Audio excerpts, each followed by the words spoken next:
विश्व के सारे लोग करे जो साथ में मिलकर प्रार्थना, सबका मंगल होगा तब, सबका मंगल होगा तब, बढ़ेगी विश्व की चेतना। आपको सामने वाले ने माफ कर दिया, कैसी फीलिंग आती है? तो वैसी फीलिंग निर्माण हुई, वहां लोगों ने महसूस किया। सभी को शुभेच्छा। हैप्पी थॉट्स तेज ज्ञान फाउंडेशन द्वारा आयोजित ध्यान प्रार्थना बीज बोने के लिए आप सबका स्वागत करते हैं। लाखों लोग साल भर से इस प्रार्थना मंच पर जुड़े हैं। रोज हम सब मिलकर प्रार्थना करते हैं ताकि हम खुद भी स्वस्थ रह पाएं और जो बीमार हैं उन्हें भी हम अपनी प्रार्थना का बल पहुंचा पाएं। तो आइए ग्रहणशील रहते हैं और इस प्रार्थना का लाभ लेते हैं। सभी आंखें बंद करें। प्रार्थना में सभी जीवों के लिए प्रार्थना की जाए, मंगल कामना की जाए।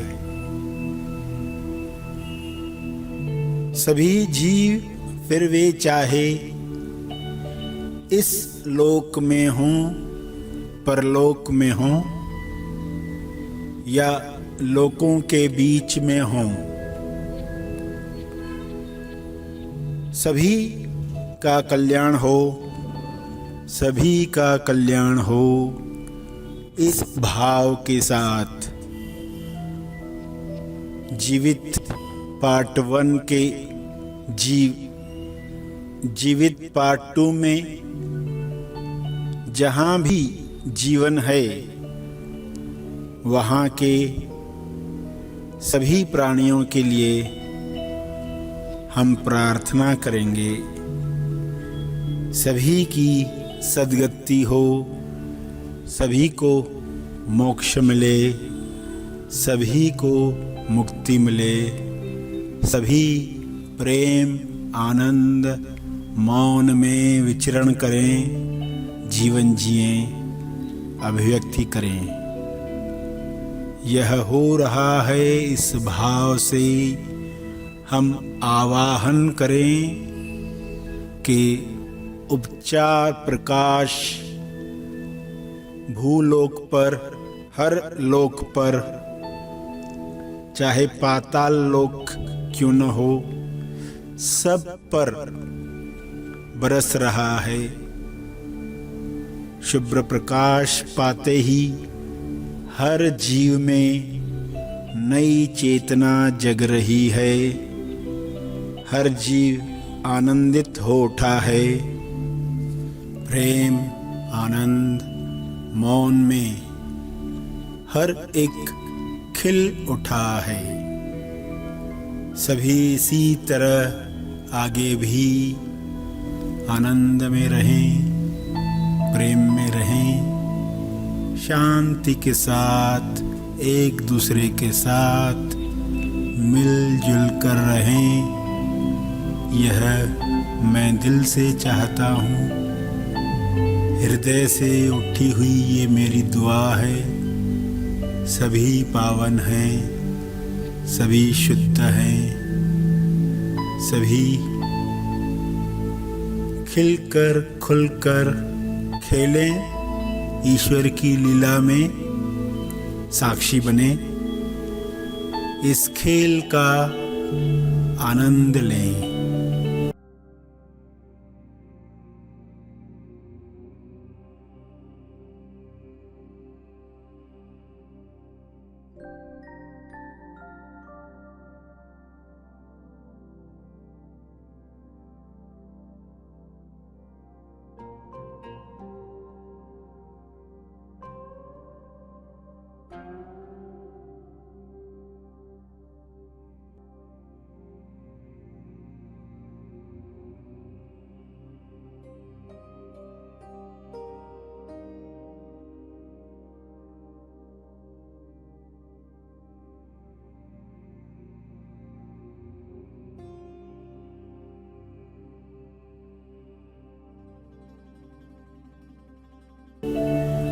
माया के खेल को सब समझ चुके हैं। अब ईश्वर के खेल को हर जीव समझ पाए, हर चेतना के इंसान को समझ मिले, ताकि वे शरीर के मृत्यु के बाद भी इच्छाओं में न अटककर सभी जीव ऊपर की ओर यात्रा करें। सभी इसी तरह आगे बढ़ें।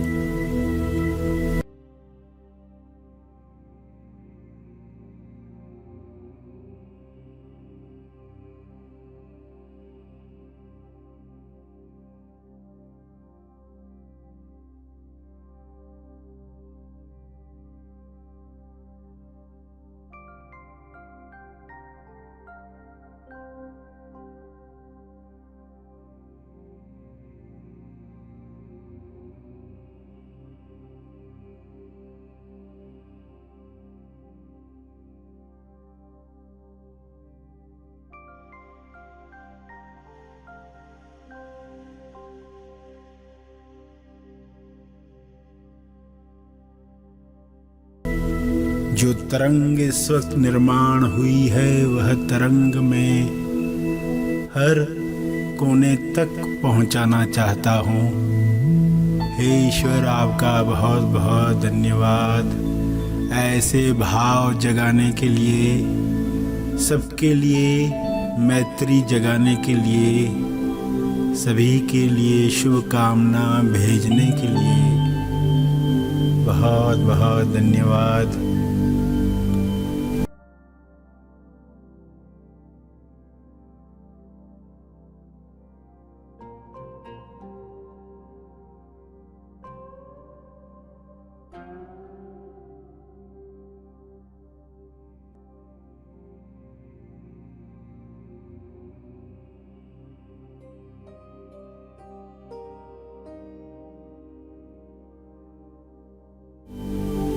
हर इंसान क्षमा का पात्र बने, क्षमा करे, क्षमा मांगे, शुद्ध हो जाए, कर्म बंधनों से मुक्त हो जाए। सभी पितृ अपने अपने गति पर आगे बढ़े, कोई कहीं न अटके, सभी का तेज विकास हो, सभी का तेज विकास हो रहा है, हो रहा है।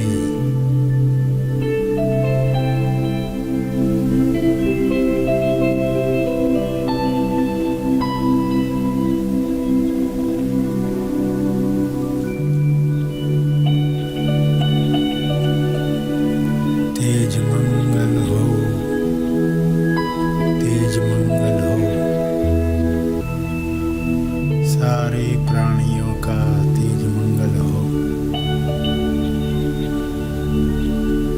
लोक परलोक के सारे प्राणियों का मंगल हो। सब आजाद हैं।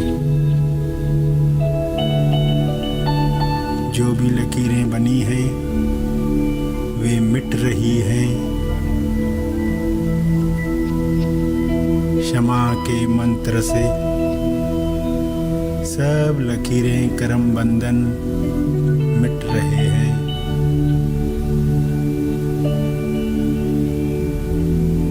हर जीव आजाद हो रहा है।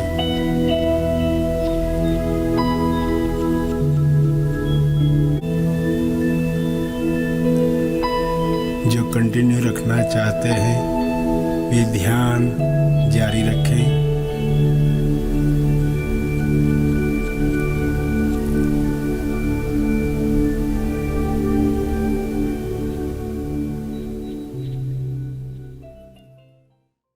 प्रार्थना का लाभ हमने लिया। जो आगे के कार्य में जाना चाहते हैं वो आगे के कार्य में जाएं। जो और थोड़ा समय बैठ सकते हैं वो अवश्य बैठें, एक चेतना संदेश सुनने के लिए। आइए सब ग्रहणशील होते हैं। एक बार पितृपक्ष की कुछ बातें चल रही थी, जहाँ पर लोग अपने पितरों के लिए, अपने पूर्वजों के लिए कुछ पूजाएं करते हैं, आप जानते हैं। उसमें खाना खिलाया जाता है, ब्राह्मणों को बुलाकर, पंडितों को बुलाकर। तो उन्होंने कुछ लोगों को बुलाया है, पंडितों को बुलाया है। पितृपक्ष का खाना बन चुका है। उसमें कैसा होता है, जिसको जो पसंद है, पिताजी को क्या पसंद है, दादाजी को क्या पसंद था, सबके लिए खाना बनाया जाता है, मीठे पकवान सब है। और वहाँ से कुछ निम्न जाति के कुछ लोग गुजर रहे थे। उनको सुगंध आई, वहाँ से पास होते हुए, वहाँ से गुजरते हुए सुगंध आई। तो वे एक दूसरे को कहने लगे, यार कितना बढ़िया खाना, खाने की सुगंध आ रही है, काश हमको भी खाने को मिलता, ऐसे खाने तो हमको नसीब नहीं होते। और एकनाथ महाराज ने वो सुन लिया। उन्होंने उनको आमंत्रित किया और बीवी को कहा कि खाना पहले इनको हम खिलाएंगे। बीवी ने कहा बिल्कुल। और सिर्फ यही क्यों, इनके जो बच्चे वगैरह घर पर रहेंगे उनको भी लेकर ही आए, ताकि सभी संतुष्ट हो जाए। तो उनको कहा आपके घर वालों को भी लेकर आ जाओ। तो सभी आए, उस परिवार के लोग, और खाना खाकर गए। और फिर एकनाथ ने बीवी को बताया कि अभी नए सिरे से खाना बनाओ, सब बर्तन धोकर फिर से खाना बनाया गया। जो पंडित आए तभी बाद में उनको मालूम पड़ा कि इसके पहले निम्न जाति के लोगों को खाना खिलाया गया है। तो उन्होंने कहा हम खाना नहीं खाएंगे, हम खाना नहीं खाएंगे, तुमने ऐसा किया है। तो एकनाथ ने समझाया उनको कि इसलिए हमने नए सिरे से खाना बनाया, ताकि जिस खाने की सुगंध दूषित हो गई है आपके लिए, वो आपको खाना ना पड़े। इसकी सुगंध कुछ लोगों तक पहुंच गई, उनको खाना खिला दिया गया, मगर वे नहीं माने और कहे कि आपका पितृपक्ष की पूजा असफल होगी, हम जाते हैं। और वे चले गए।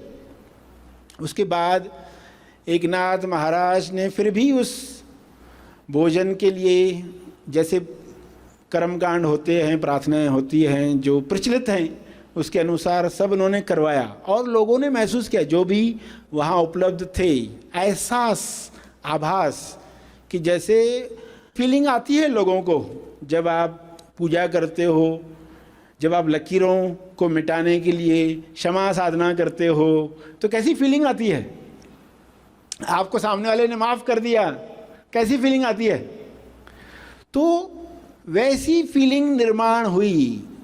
वहाँ लोगों ने महसूस किया, आप किसी को प्रेम से याद करते हो, शब्दों में बोलते हो, क्षमा मांगते हो, आपकी जो कोशिश है ना, कोशिश जो है वो पसंद आती है। आपके लिए कोई खास आपकी पसंदीदा ग्रीटिंग कार्ड बनाकर देता है। कुछ लोगों को लगता है कोई हाथ से ग्रीटिंग बनाकर दे तो मुझे पसंद आता है। ये बाजार से लेकर आया, लो हैप्पी बर्थडे, सब लिखा हुआ ही अंदर, हैप्पी बर्थडे, सब रेडीमेड है। तो कुछ लोगों को पसंद नहीं आता है। अगर आप उनको लिखकर हाथ से दोगे, डिज़ाइन बनाओगे, तो उनको बहुत अच्छा लगता है, क्योंकि एफर्ट्स के आपने टाइम दिया। वो जो टाइम देना है वो काम का है। तो जब आप लकीरें मिटाते हो, बैठते हो, समय देते हो, वो उस पितृपक्ष को सफल बनाता है। और वो सफल हुआ, लोगों ने महसूस किया, जैसे कि सारे लोग उपस्थित थे, पर पितामह, पितामह, पिता, माता, सब लोग उपस्थित थे। ऐसी फीलिंग लोगों को मिली। और जो लोग गए हैं वो किन मान्यताओं में गए हैं। हमारी मान्यता क्या है, इससे ज़्यादा इम्पोर्टेंट जो गए हैं उनकी मान्यता क्या है। उनकी मान्यता के अनुसार हम श्रद्धांजलि देते हैं, उनको पूर्णता महसूस हो। क्योंकि आप आज जो जिंदा हैं, आपके चारों तरफ लोग, उनके साथ कम्युनिकेट कर सकते हैं, मगर वे नहीं कर सकते। तो आप उनके हिसाब से कुछ पूजाएं अर्चनाएं करवाते हो। पर्पस था असली बात पूर्णता पहुंचाना, और वो नहीं हुआ। हम क्षमा पहुंचा नहीं पाए और उनको ये बता नहीं पाए कि आपको हमसे क्षमा मांगने की अब जरूरत नहीं है, तो ये सुकून उन तक पहुंचे।